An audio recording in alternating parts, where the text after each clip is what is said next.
Romans readers, the peerless, the sublime, the incomparable Romans chapter 8. There's so much in here that I don't want this turned into a 20-minute video, so I'm going to give you a couple things and just kind of leave you to it.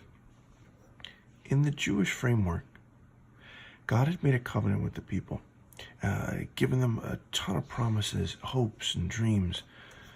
They thought if God came through here, if God came through on the covenant, then this would happen, a new creation. What happened in the original covenant between Adam and Eve is that creation was lost. Eden was lost. Well, the Jews had a chance to do it again in the Promised Land, a covenant, the new Eden, the Promised Land. But that too was lost. Nevertheless, they still held out the belief that if God came through on the covenant, the problem was they thought if they kept the law, they could almost as if keep their end of the bargain and then hasten or hurry up the new creation dreams and hopes, the new Eden, the return of the Promised Land. What Paul wanted to show in chapter 7 is that's going to be pretty impossible, because you, Paul, man, woman, is the problem. The law is not the problem. The law is great. The covenant couldn't be fulfilled. What Paul wants to say in chapter 8 then, and what he's been hinting at all along, is that there is one who did fulfill the covenant, a man. One man fulfilled the covenant. And if that man did, what that means for the Jewish hopes and dreams is that New Eden is beginning. The Jewish hope was that there might be, like Adam and Eve, back in Eden again. However, the law was not a means to this end. The law was pointing to the means, the way, Jesus. The law was showing them that they couldn't do it, that they were guilty.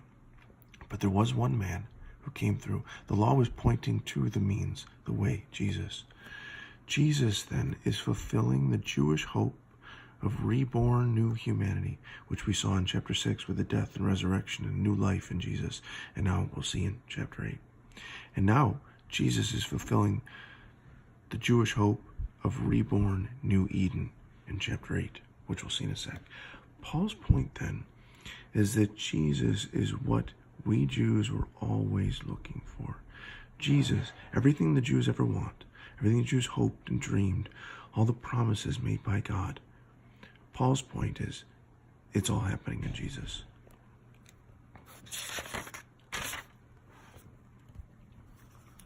Beginning in verse 12, sons of God, adoption as sons, Abba, Father.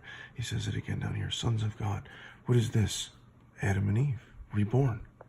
Through Jesus, if you cling to Jesus, you become that new humanity, that chance to again be a child of God, crying Abba, Father, just like Adam and Eve back in Eden.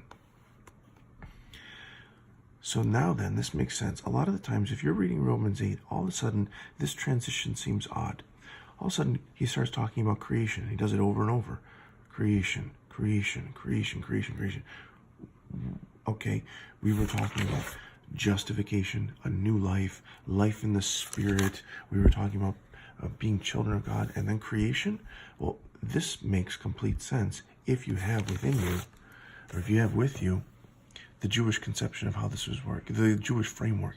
Paul's thinking covenant and creation. Paul's thinking if God were to come through on the covenant, if the covenant be fulfilled, a new creation would begin. And so we see creation, creation, creation, creation, creation. What you see then in verse 31, what shall we say to these things? If God is for us, who can be against us? Paul then enters in on a new, remember what we saw in chapter 5? Paul got into suffering. He's going to get into suffering again here. Who can be against us? He quotes from Psalm 42. For your sake, we are being killed all the day long. We are regarded as sheep to be slaughtered. For the sake of the king, we are willing to suffer. Where's this coming from? Well, Paul's great excitement, his great joy is that, oh my goodness, Jesus has done it, and a new creation is occurring. We, like Adam and Eve, are sons of God again. Eden is being replanted. And so, what might, if somebody saw that, if a Jew saw that all the dreams and the covenants of the Old Testament were being fulfilled, what might you be willing to do? Paul's saying, I'd be willing to do anything. Paul's saying, you want me to go to the Jews and they don't believe me? They might hurt me, betray me? I'll go.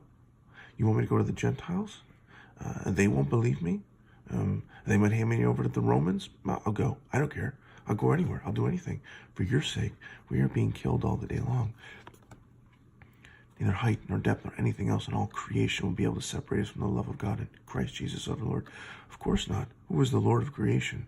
Jesus. Who is replanting Eden? Jesus. Who is making us again Adam and Eve? Jesus. So what might I be willing to do? I will do anything. You need me to suffer? I'll gladly suffer.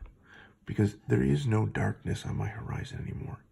On my horizon, all things are light and hope and fullness and newness and resurrection in Eden.